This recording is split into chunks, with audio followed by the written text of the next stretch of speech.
Hi, and welcome to another video. My name's Kate and I'm an abstract landscape artist based in South Yorkshire. This week I'm catching up on videos a bit because it was my birthday, but I thought I'd bring you a quick tour of this Concertina sketchbook that I've been working on every day this week as part of a challenge. So I'm doing the sketchbook challenge with Lin Chung, who's a fabulous abstract artist, and I'll leave a link to her website in the description box below. But she does courses and challenges throughout the year and they're really great, so I do recommend checking her out. She's also got an online art community which you can join for free too.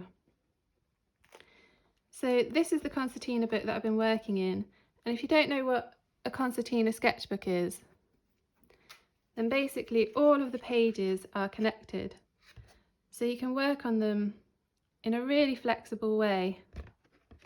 You can do a double page spread, single page spreads, or you can extend it out to do 4-page spreads. So it's just a really flexible way of using a sketchbook.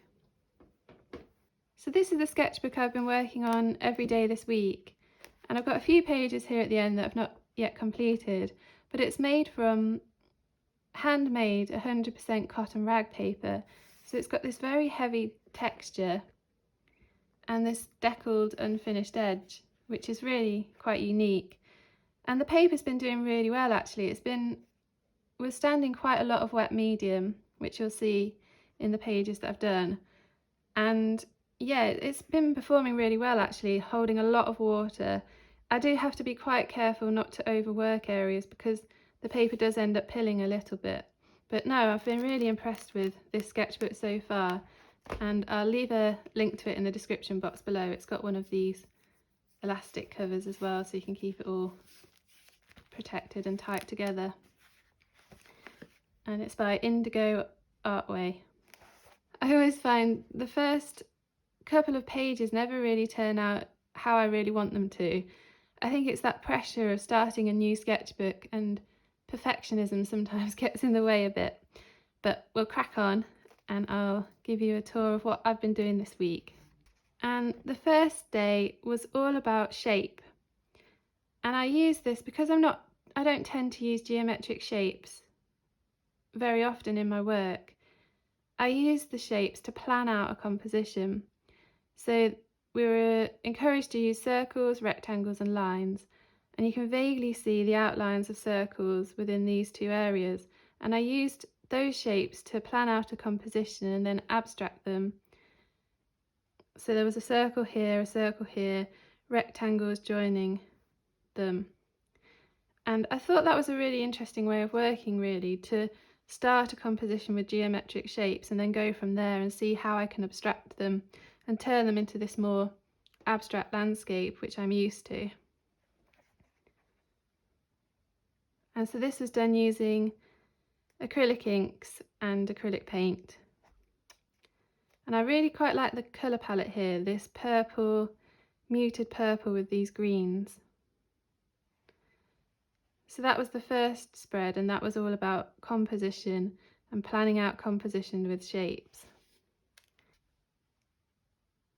So the next day was also about shapes, and I was trying this triangular arrangement, introducing a lot of triangles into the composition, but then contrasting that with these swirling shapes carved through the white paint.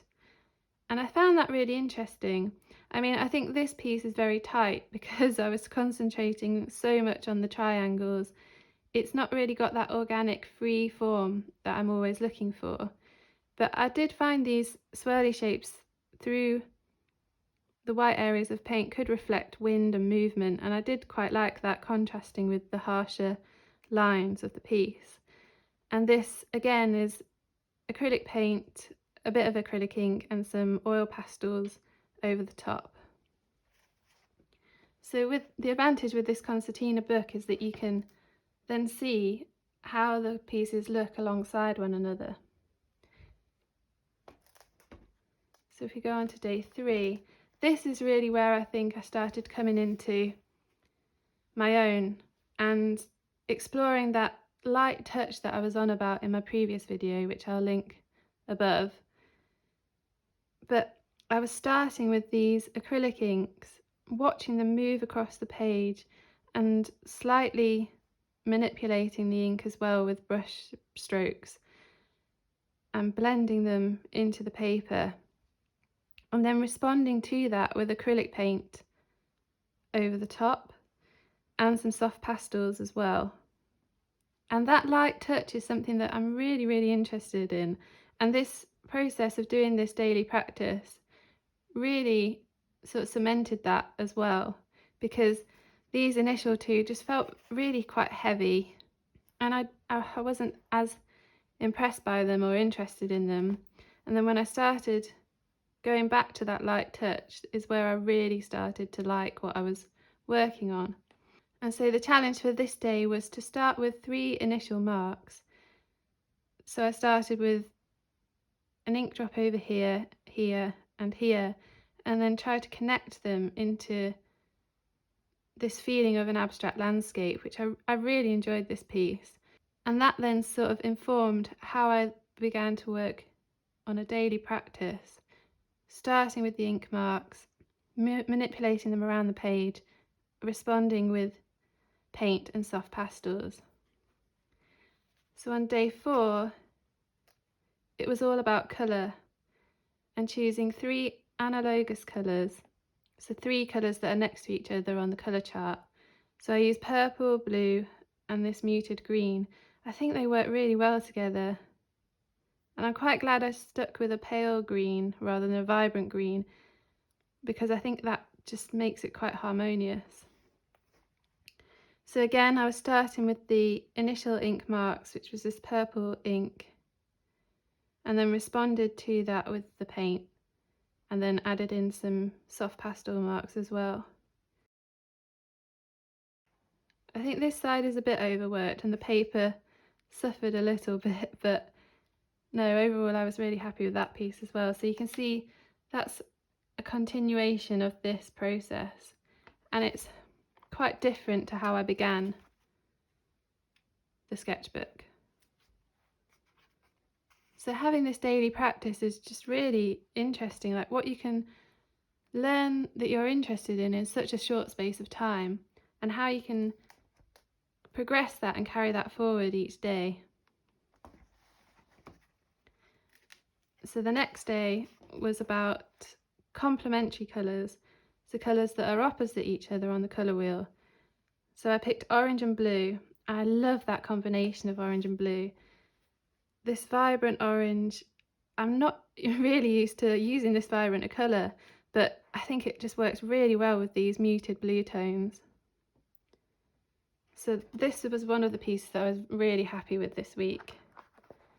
The marks in here, the subtle blending of the tones together, I think that works really well. And again, that was using the process that I developed from the pages before, starting with the ink. So I used blue and orange ink, and then responding to that with paint over the top.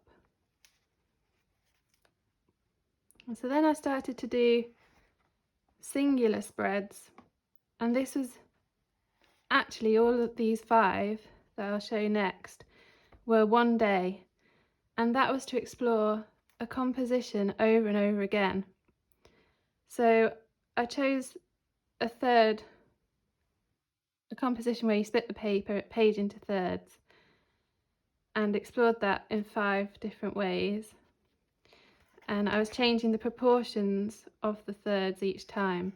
So this one's quite an even split, and then this one becomes top heavy.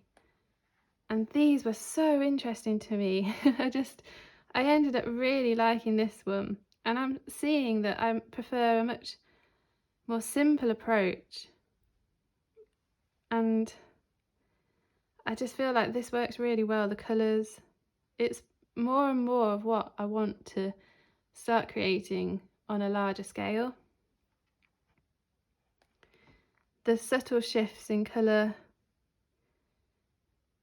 the simple composition, and using this technique of ink, then paint, then soft pastel, I think it's just what I'm interested in at the moment and want to explore and explore further, and it gets me excited each day. So I think when you get to that stage and you're in the flow, I think that's when you can really tell that that's something that's true to you, and it's obviously something that you are interested in and want to explore further. So if I show these 5 together, actually I don't think it will fit on the page on the screen, but so these 5 were one day.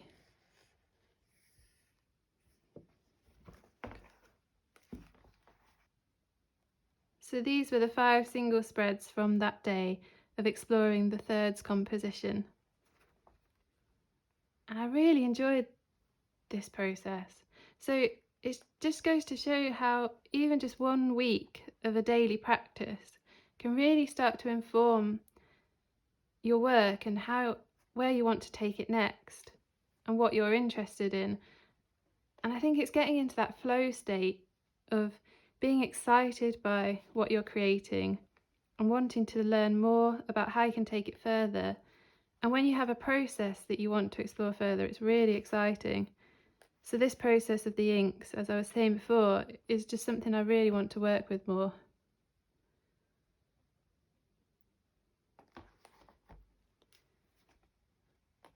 And it's great, this Concertina book, because you can see different things against each other. But yeah, so you can see how I've gone from quite a heavy layering of paint to this very light touch now. And it's really informed how I want to continue my practice.